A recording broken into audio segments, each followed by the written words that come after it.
এইভাবে কাজ করে। তো এটা আমরা একটু দেখব।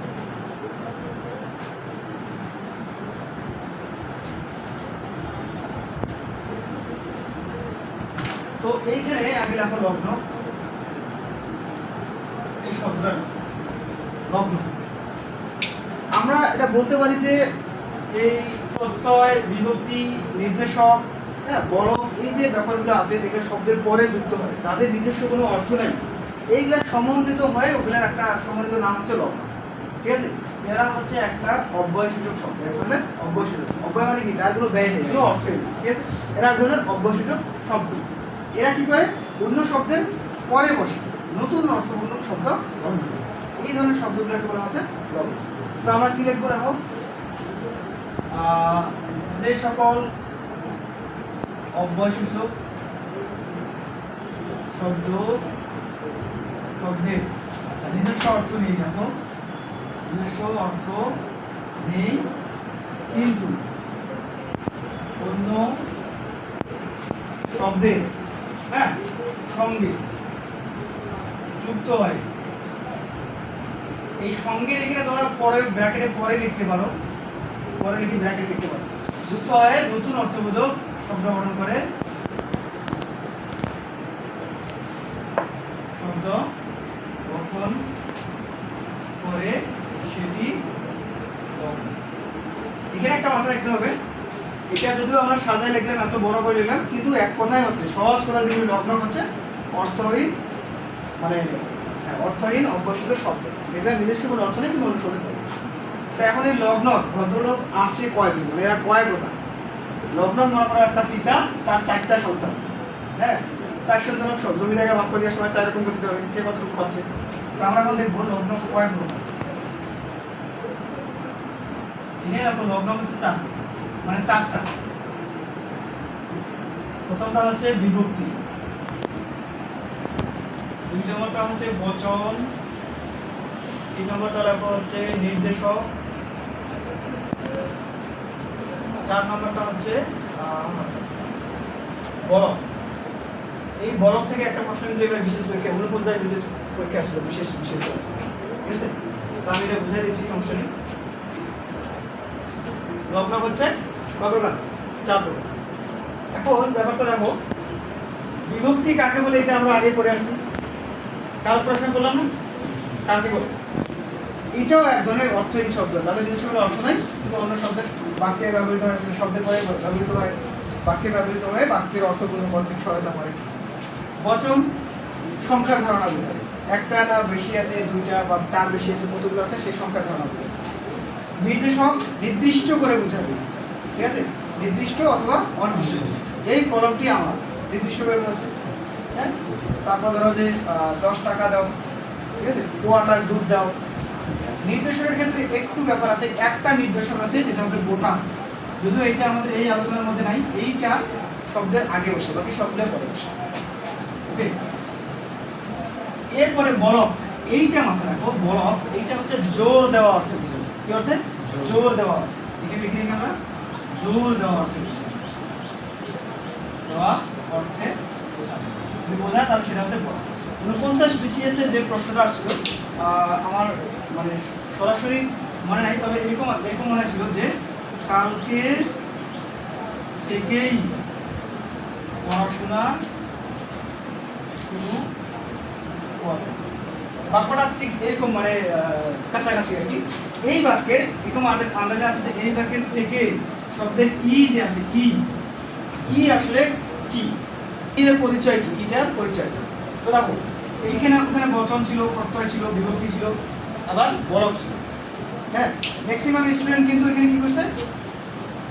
প্রত্যয় দিয়ে রাখছে, কারণ শব্দের পরে বসছে অর্থহীন শব্দ বা প্রত্যয়, কিন্তু এটা কিন্তু প্রত্যয় নয়। কি এটা বলতে কি বলক? কারণ কি? কালকে থেকেই মানে কালকেই শুরু করে, জোর দিয়ে বোঝাচ্ছে। এরকম যদি জোর দিয়ে বোঝায় তখন সেটা কি হয়? ওটা হচ্ছে বলক। এখন আমাদের লগ্ন কেন বললাম? লগ্ন কেন বললাম? কারণ হচ্ছে যে একটা একক শব্দ কখন পদ হইতে পারে, এইটাই আমাদের তো আলোচনা বিষয়, তাই না? তো একক শব্দ কখন পদ হবে? যদি ওই শব্দ দুটার সঙ্গে এই 4টার মধ্যে কোনো একটা যুক্ত হয়, তাহলে ওই একক শব্দটা পদ হিসেবে বিবেচিত হবে। বোঝা গেছে? যেমন আমরা বলি ধরো ছাত্র, এর সাথে আমরা একটা বিভক্তি যুক্ত করলাম রা, তাহলে কি হলো? সরি, এর সাথে আমরা বচন যুক্ত করলাম ছাত্ররা। এই যে নতুন বর্ধিত শব্দটা, এটার সাথে কি একটা বচন যুক্ত হয়েছে না? বচন যুক্ত হয়েছে না? এই যে বর্ধিত শব্দটা, এটার নাম হচ্ছে, এটা একটা একক শব্দ পদ হইতে পারে। কখন হইতে পারে? যদি তার সঙ্গে লগ্ন যুক্ত থাকে। কোন ধরনের লগ্ন? এই 4 ধরনের যেগুলো। এবার আমি ধরো তো বাবা কি, বাবা যদি এর সাথে কে দিলাম, তাহলে কি হলো? বাবা কি, এইটাও একটা পদ। ঠিক আছে? আর এই যে বলত্ব দেখলাম আমরা, যেটা নির্দেশক, ধরো অঙ্কটি, যে টি আছে, তাহলে এটাও একটা পদ। তাহলে একটা একক শব্দ যদি তার সঙ্গে লগ্ন যুক্ত হয় তখন সেটা হচ্ছে পদ। আর যদি কোনো একক শব্দের সঙ্গে প্রত্যয় অথবা বিভক্তি যুক্ত হয় তাহলে গঠিত নতুন শব্দের নাম কি হবে? শব্দই। এইটা এখন মেন মাথায় রাখতে হবে। প্রত্যয় এবং বিভক্তি যুক্ত হয়ে গঠিত শব্দ, প্রত্যয় এবং উপসর্গ যুক্ত হয়ে গঠিত শব্দ শব্দ, আর লগ্ন যুক্ত শব্দ হচ্ছে পদ। ঠিক আছে? পদের বর্তমান নাম হয়েছে পদ শব্দ। পদ শব্দ হচ্ছে 8 প্রকার। তো এই হলো আমাদের পদের যে প্রাথমিক আলোচনা, কখন পদ হবে, কীভাবে হয়, তারপরে হচ্ছে যে পদ বিস্তারিত আলোচনা আমরা এখন করবো। পদের এই পর্যন্ত তো গেল নাকি? পদ প্রকরণ কয় প্রকার লিখছিলাম আমরা? পদ প্রকরণ বলতে পদ শব্দ, পদ বিবেচনার শব্দ, এইভাবে নতুনভাবে আসছে পদ বিবেচনার শব্দ। এটা হচ্ছে কি শব্দ 8 প্রকার। পদ বিবেচনার শব্দ হচ্ছে কি 8 প্রকার। তার মধ্যে হচ্ছে বিশেষ্য, এইটা আমাদের আলোচনা করব। বাকিগুলো আমরা এখন আলোচনা করবো না, প্রথমে আগে এইটা আলোচনা। পদ বিবেচনায় শব্দ 8 প্রকার, তার মধ্যে বিশেষ্য শব্দ একটা আছে সেটা। তো এটার আমরা যে ইংরেজি নাম দিই তাহলে কি নাম, তাই তো? ইংলিশে তো সবাই জানেন যে পদ কাকে বলে, মানে নাম কাকে বলে। নাম কাকে বলে? যার দ্বারা কোনো কিছু নাম বোঝায়, তাই না? হ্যাঁ, কোনো কিছু নাম বোঝায় সেটাকে হচ্ছে নাম। এবার এই কোনো কিছু নামের ক্ষেত্রেও কিছু ঝামেলা আছে। কোনো কিছু নামটা আসলে কিসের নাম, এইখানে কিছু কথা আছে, যে কথাগুলোর কারণে আমরা পারি না। যেমন বাংলায় আমি যদি লিখি ধরুন পড়া, এইটা কোন পদ বলতে পারবা? ঠিক আছে। এরপরে খাওয়া, পড়ানো, এগুলা কোন পদ বলতে পারবা? তিনটায় বলতে কোনটা মধ্যে কোনটা কোন পদ বলো কি? উপরের দুইটা মনে হয় নামপদ, নিচেরটা ক্রিয়াপদ নাকি? নামপদ, ক্রিয়াপদ। আচ্ছা, খাওয়া তো ক্রিয়া, প্রত্যেকটাই হচ্ছে বিশেষ্য। ঠিক আছে? সব লাগে গেছে না? হ্যাঁ, কোন বিশেষ্য সেটা জানতে হবে। এগুলো হচ্ছে ক্রিয়াবাচক বিশেষ, ক্রিয়া বিশেষ। একটা আছে না, তোমরা ইংলিশে ভালো নাম পড়ো নি, বাংলাতে ক্রিয়া বিশেষ। ঠিক আছে? এটা হচ্ছে ক্রিয়া, এর আরেকটা নাম হচ্ছে ভাব বিশেষ, ক্রিয়া বা ভাব বিশেষ। এরকম শকিং কিছু নিউজ আমরা পাবো, এইটা করা যায়, হ্যাঁ, সেটা মাথায় রাখতে হবে। এখন এই যে এইটা যে বিশেষ্য, এটা আমরা আজকে আমরা জানলাম, হ্যাঁ, কেন এটা বিশেষ্য, কারণ কি? তুমি আমাদের ওই সংজ্ঞাটা জানতে হবে। আমরা যখন কারো করছি বা কিছু করছি, সংজ্ঞাটা ভালোভাবে দেখছি না, ওই জায়গায় আমাদের আবার ফিরে যেতে হবে। সংজ্ঞা ছাড়া ওগুলো দিয়ে হবে, সংজ্ঞাটাকে ভালো করে দেখছি। তো সংজ্ঞাটা কি? যে শব্দ দ্বারা, ভালো করে, যে শব্দ দ্বারা কোনো কিছুর নাম, এই শব্দটাকে আমরা অ্যাভয়েড করি। অ্যাভয়েড করে কি লিখবো? ব্যক্তি, বস্তু, ব্যক্তি, বস্তু, স্থান, তারপরে হচ্ছে সমষ্টি, কাজ, গুণ। এই কাজটার পরে দেখো গুণ, দেখো গুণ এবং কাজের নাম, গুণ, তারপরে হচ্ছে সৃষ্টি এবং কাজের নাম বোঝাবে, কাজের নাম বোঝাবে, সেটি বিশেষ্য। ওকে, ভালো করে কয়টা জিনিস আমরা পাইছি এখানে, এই কয়েকটা ভালো করে আমরা একটু দেখি। ব্যক্তি, বস্তু, স্থান, সমষ্টি, গুণ, সৃষ্টি এবং কাজ।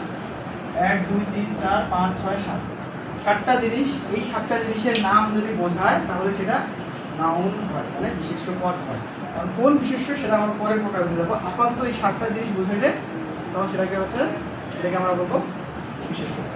ওকে, এখন এই 7টা জিনিসের আমি জাস্ট খালি উদাহরণ দিই, আজকে আমরা উদাহরণ দিয়ে পরেই শেষ করবো। প্রত্যেকটারে আমি একটা একটা করে উদাহরণ দিই। প্রথমে আছে ব্যক্তির নাম, মানে হোয়াটএভার, যে কারো নাম। হ্যাঁ, আমরা এখানে ধরো রাফির নামে নিলাম, রাফি, তারপর কি রেজওয়ান, হ্যাঁ রেজওয়ান, তারপরে সেতু, যারা যারা তোমরা আসো, তারপরে মিথুন, মানে এই যে কোনো নাম, ব্যক্তির নাম, এগুলো হচ্ছে বিশেষ্য। আচ্ছা, আমরা বস্তুর নামও যদি নেই, ধরো এই যে কলম, তাই না, কলম আছে। খাতা, এরপরে ধরো আমরা চেয়ার, এগুলো নিলাম। এরপরে আমরা যদি এটা হচ্ছে ধরো এটা হচ্ছে ব্যক্তি, ব্যক্তির নাম, বিশেষ্য কিছু পরে, এটা হচ্ছে বস্তুর নাম।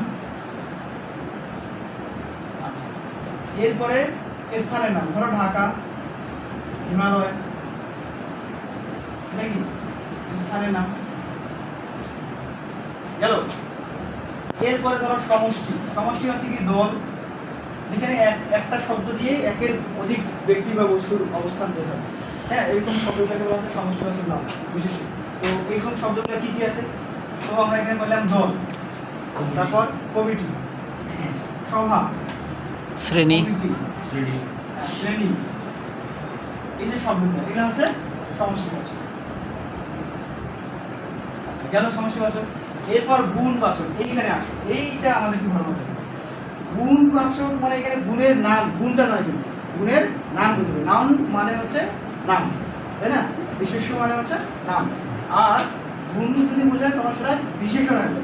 তো এই জায়গাটাতে আমাদের ভুলটা হয় যে আসলে কোনটা গুণ আর কোনটা গুণের নাম, এটা আমরা আইডেন্টিফাই করতে পারি না। তো এটা যখন আমরা মানে প্রকারভেদগুলো করবো, আমি এটা একবারে সুন্দরভাবে বুঝাই দেবো, আপনাদের যেহেতু আলোচনায় আসছে।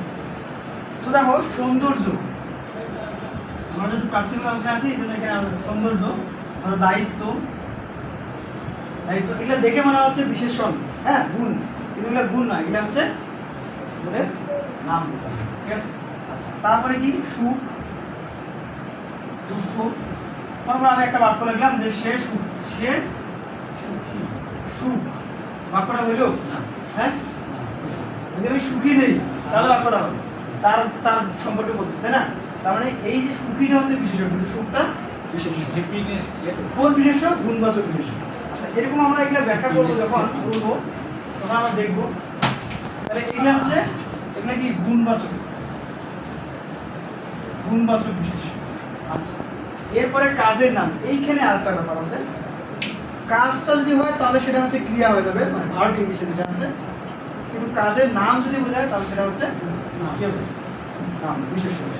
এবং কাজের নাম কীভাবে বুঝবো, এইটাও চেনার উপায় আছে। যখন আমরা প্রোগ্রামে যাবো তখন ওই চেনার উপায় যাবো। আপাতত শুধু কয়েকটা উদাহরণের সাথে আমরা দিই। যেমন ধরো এই যে পড়া, পড়ানো, হ্যাঁ, তারপরে শয়ন, গমন, এগুলা হচ্ছে ভাব বিশেষ্য, ভাব বা ক্রিয়া বিশেষ্য, ঠিক আছে। ভাব বিশেষ্য বা ক্রিয়া বিশেষ্য, এগুলো হচ্ছে ভাব বা ক্রিয়া বিশেষ্য। এরপরে আর কি আছে, সৃষ্টি, সৃষ্টি, সৃষ্টি, সৃষ্টি মানে হচ্ছে সৃজনশীল, সৃজন করা, মানে তুমি কি সৃষ্টি করলে, মানুষ যেটা সৃষ্টি করে আগে থেকেই ছিল না, আমরা করছি বা মানুষ এরকম আবিষ্কার করা আর সৃষ্টি করা দুটোর মধ্যে পার্থক্য আছে। মানে ওই যে ইংলিশে একটা শব্দ আছে না, ইনভেনশন আর ডিসকভার, কখন ইনভেনশন হয় কখন ডিসকভার হয়, এটা তো আমরা জানি। যখন পৃথিবীর মধ্যে আগে থেকেই ছিল কিন্তু আমরা জানতাম না, পরে ওটা আমরা পেয়েছি, তখন হচ্ছে ডিসকভার। কিন্তু পৃথিবীটা আগে থেকেই ছিল না, একেবারেই নতুন আসছে, তখন সেটা ইনভেনশন। এই জন্য দেখা যাচ্ছে বলা হয় কম্পিউটার, কম্পিউটারের ক্ষেত্রে ইনভেনশন, আর আমেরিকা আবিষ্কারের ক্ষেত্রে কলম্বাস ডিসকভার্স আমেরিকা, কারণ ওটা আগে থেকেই ছিল, আমরা জানতাম না, পরে জানছি, ওটা ডিসকভার, ঠিক আছে। আর computer was not invented in one life, তাই না, এক রাতে হয়নি, কারণ ওখানে যেহেতু ওটা আগে থেকে ছিল না, নতুন করে একবারে হয়েছে।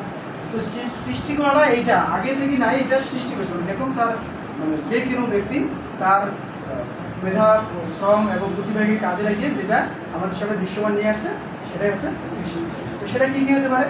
তখন আমরা যদি বলি যে অগ্নিবীণা, এটা একটা বইয়ের নাম না? আচ্ছা, গীতাঞ্জলি,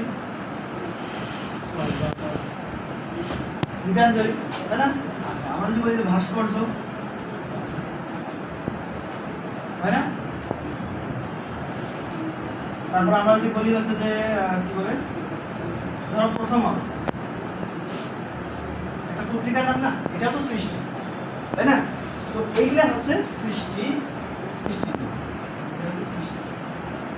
তো এই কয়েকটা বিষয় যদি বোঝায়, ভালো করে মাথায় রাখবে, এই কয়েকটা বিষয় যদি বোঝায় তাহলে সেটা হচ্ছে বিশেষ্য পদ হবে। হ্যাঁ, এই কয়েকটা বিষয় আমাদেরকে ভালো করে মাথায় রাখতে হবে, যদি বোঝায় তাহলে সেটা সবসময় বিশেষ্য পদ। এখন এগুলা বোঝাচ্ছে, কিন্তু আমরা সাধারণ সেন্সে দেখে মনে হচ্ছে যে এটা, যেমন এটা ক্রিয়া মনে হতে পারে, এটা আবার এটা মনে হতে পারে বিশেষণ। আসলে এটা বিশেষণ বা ক্রিয়া নয়, আমাদের একটু ভিতর থেকে গভীরে ভাবতে হবে। যেমন আমরা কারক প্রশ্ন ভাবছিলাম সেইভাবে, মানে প্রথাগত থিওরি বাদ করে দেওয়া ভাবতে হবে। তো এই হলো আমাদের মানে প্রাথমিক আলোচনা পদের। এবার বিশেষ্য পদ হচ্ছে 6 প্রকার, যেটা নিয়ে আমরা আগামী ক্লাসে আলোচনা করব। মানে যেহেতু সেহেতু যে এটা নাই।